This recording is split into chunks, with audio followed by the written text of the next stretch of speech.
Hello kapatid, ito ang pinakamahalagang dapat na matanggap mo sa iyong buhay, which is si Jesus Christ. Kapatid, tandaan mo, siya lang ang makakapagbago ng iyong buhay. Siya lang ang makakapagligtas ng iyong buhay.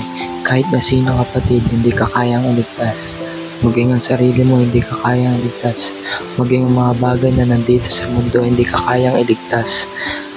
Si Jesus Christ lang ang tanging makakapagligtas sa iyo, sa akin at sa ibang tao mga kapatid. Kaya dapat na siya'y tanggapin mo sa iyong buhay. Kapatid, tandaan mo, siya lang ang daan, ang katotohanan at ang buhay. Walang makakapunta sa Ama, hindi sa pamamagitan niya. John 14:6 kapatid. Yun po ang nakasaad. Yun po ang sinasabi. Sinasabi niya na siya ang daan, katotohanan at ang buhay. So kung wala si Jesus sa ating buhay,